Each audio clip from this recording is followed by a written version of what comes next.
Sylvie Rostin, on est reparti, ça fait 11 ans déjà, c'est reparti pour une belle édition, avec des bons auteurs, des auteurs qu'on n'a jamais vus.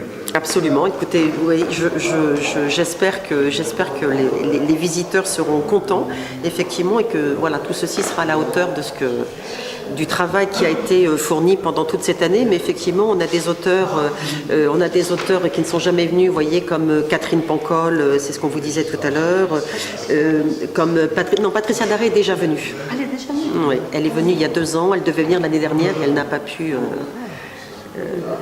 pour des raisons médicales. Et puis également un breton, Marc Trévidic aussi. Marc Trévidic, le formidable Marc Trévidic, effectivement, qui était annoncé il y a 2 ans et qui, pour des raisons professionnelles, avait été totalement indisponible et qui donc a promis, effectivement, et qui sera là cette année. Alors, c'est une quinzaine d'auteurs jamais venus, c'est ça? Comment se fait le choix, justement? Alors, le choix dans la programmation, il se fait en essayant de respecter des équilibres, ou un équilibre. Donc l'idée est que dans un nombre d'auteurs impartis, on puisse avoir des auteurs connus, des auteurs reconnus, ce qui n'est pas nécessairement la même chose, des premiers romans, parce que c'est vraiment le rôle d'un salon que d'aider et de faire remonter et de présenter, faire découvrir des premiers romans, et puis des auteurs, alors 2e, 3e, 4e, 5e roman, ça dépend, mais des auteurs qui sont connus du grand public, mais qui n'ont pas encore une reconnaissance qui serait à à la hauteur de leur travail. Voilà. Donc c'est un subtil équilibre, tout ça. Beaucoup de demandes? Énormément de demandes. Énormément de demandes pour venir à Vannes pour des tas de raisons. L'accueil du public est formidable. L'accueil qui est réservé, qui est fait par par les équipes de la mairie et toutes les équipes événementielles et logistiques est absolument magique. Et puis Vannes, c'est tout de même un écrin qui est absolument magnifique. Absolument magnifique. Donc ça, plus ça, plus ça, plus ça, font que voilà, les auteurs et les éditeurs souhaitent venir. Et les auteurs, attends, je pose une question. Et les auteurs de l'agglomération, donc, on peut en parler un petit peu de la sélection, comment ça se passe, qui sont-ils? Alors, les auteurs de l'agglomération, on ne peut pas vous donner de nom pour l'instant puisque ça n'a pas encore été fait. On a créé un comité de sélection il y a 2 ans, qui est un comité composé du libraire de la librairie Laine Dillène, de Michel Prisiac, président de l'AEB, de Bernard Riot, qui est donc cet auteur et historien et qui connaît la Bretagne sur le bout des doigts, qu'on ne présente plus ici, et Patrick Mahé, qui est le président du salon. Et on demande à ces auteurs de présenter un dossier à envoyer à la mairie, donc sur le site de la mairie, qui permet de présenter leur ouvrage, de se présenter eux-mêmes, et ensuite le dit comité va se réunir mi-avril, faire sa sélection et ensuite envoyer une réponse à tous les demandeurs. Quelques auteurs marquants qu'on va voir justement cette année? Donnez-nous quelques mots à la bouche. Alors, on va avoir par exemple Olivier Adam, Philippe Génadin, Didier Decoing, Grégoire Delacour, Raphaël Enthoven, qui fera l'aller-retour, qui ne sera pas là pendant toute la durée du salon, Jean-Louis Etienne, Caril Ferret, Nicolas Destiendorf, Catherine Pancol qu'on a cité tout à l'heure, Véronique Olmy, Alexandra Lapierre, Antoine Laurin, Emmanuel de Varesquiel, Bernard Werber, Régis Varnier, Tatiana de René, Sébastien Spitzer, Karine Silla, Giacometti Raven, le duo infernal, Mazarine Pinjot, Lorraine Fouchet, Virginie Grimaldi, etc. Et puis le fils d'un écrivain, d'un historien très connu. Ah oui, et Laurent Decaux, le formidable Laurent Decaux, le fils de son père, effectivement, qui a écrit un roman historique qui se déroule au Haut Moyen-Âge, à l'époque où la situation politique en France était extrêmement troublée entre les besoins d'affirmation de la royauté et les barons en province. Patrick Mahé, bonjour. On est ici pour parler de la 11e édition du Salon du Livre de Vannes. Alors, c'est une 11e édition qui va être très riche en auteurs et en animation. Est-ce qu'on peut parler d'abord du prix littéraire de Vannes? Oui, le prix littéraire de la ville de Vannes, c'est un prix dont nous cherchons à renforcer la notoriété. Auparavant, dans les salons précédents, il y avait plusieurs prix, qui correspondaient à chacune des bases du salon. La mer, la Bretagne, le vent, voilà. Armor, Vreis et Anavel.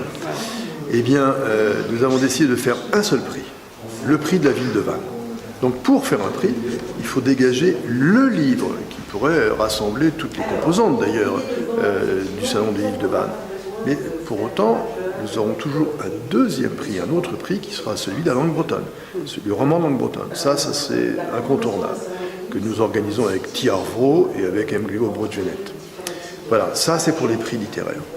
Mais ça mérite en effet, il y a un jury qui est important qui se réunit fin avril, autour de Yann Kefelec, Irène Frein, Alexandre Fillon, qui est un journaliste du magazine Lire et qui est résident Vantais, qui est Vantais, et avec le maire de Vannes, David Robeau, qui est présent, moi-même, Sylvie est présente aussi, et puis Didier Decoing, lauréat de l'année dernière, sera également dans ce jury. Donc nous aurons le lauréat probablement, s'il se dégage assez rapidement dans les meilleurs délais, et ainsi on pourra bien communiquer sur ce prix en amont du Salon du Livre. Ça ne sert à rien de faire un effet de surprise le jour même, alors que peut-être le public a intérêt à venir voir celui qui a gagné et à le savoir plus tôt. D'accord. Et en ce qui concerne le président d'honneur, justement? Le président d'honneur, nous avons choisi Didier Decoing à l'unanimité, en fait. Pourquoi? Parce que d'abord, Didier Decoing, c'est un écrivain de marine. C'est secrétaire de l'Académie Goncourt. C'est un écrivain de grands romans, c'était un prix Goncourt, un écrivain de grands romans. Il synthétise un petit peu l'esprit du salon, en fait, dans sa diversité, dans la diversité de son œuvre et dans la solidité de son œuvre. Et l'année dernière, il était venu, il était très malade, il n'était pas bien, depuis il a subi une opération du dos, enfin, il a eu beaucoup de mal à venir, mais il est venu quand même. Donc il nous semble qu'après Jean-Christophe Ruffin, une personnalité du calibre de Didier Decoing, ça s'imposait. Alors des animations, des tables rondes, et les écoliers ne sont pas oubliés, de l'aglo, de Vannes. Les écoliers n'ont jamais été oubliés, mais nous allons renforcer encore une fois leur participation. Le salon dure 3 jours, vendredi, samedi, dimanche. Des auteurs venus hors de Bretagne prennent un train des auteurs à la gare Montparnasse et arrivent en début d'après-midi du vendredi, un grand nombre d'auteurs. Et le vendredi est une journée qui est spécialement dédiée depuis toujours aux enfants. Et bien cette année, en dehors des 600 scolaires des établissements de Vannes, nous allons étendre la participation à 400 élèves supplémentaires pour arriver à 1000 avec des écoliers de l'agglo qui passeront une grande partie de la journée jusqu'à 16h30, disons, l'heure de la fin des cours classiques sur le Salon du Livre avec des animateurs, des auteurs de langue française et aussi de langue bretonne. Combien de visiteurs attendus à peu près? La moyenne, c'est 25 000. L'année dernière, on a eu 27 000. C'est une question aussi un peu de temps, un peu de calendrier, un peu comment se situe ce week-end, ce long week-end.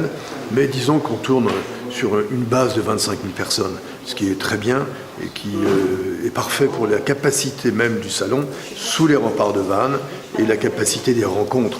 Vous qui êtes présents depuis toujours, vous savez que dans nos rencontres, eh bien, dans les tentes des rencontres, souvent, ça déborde, il y a des gens à l'extérieur, donc c'est parfait, 25 000 personnes sur 3 jours, c'est très bien. Quelle place prend le Salon du Livre de Vannes sur le plan régional et national? Sur le plan breton, il est considéré en Bretagne comme le numéro 2 derrière Saint-Malo, mais ce n'est pas le même salon, ce n'est pas la même nature de salon. Saint-Malo est un salon qui est axé sur Étonnants voyageurs, les livres de voyage, de grands voyages. C'est un salon qui a 30 ans d'existence, et même peut-être plus, pas exactement, mais au moins 30 ans, donc extrêmement célébré médiatiquement depuis toujours. Et le salon de Vannes, qui lui est un salon gratuit, donc familial et généraliste, permet un grand renouvellement de public comme il y a un renouvellement d'auteur. C'est à peu près la même démarche. Donc c'est pour ça qu'il est à ce niveau. Et par rapport aux autres salons de Bretagne, il y a 2 salons de langue bretonne, Carhaix, et puis le salon plus bretonnant également, mais de langue française à Guérande. Le reste, eh bien, disons qu'on peut comparer le salon de Vannes au salon de Nancy, à peu près en Lorraine. On est dans les mêmes catégories de salons, même état d'esprit, même salon familial et généraliste.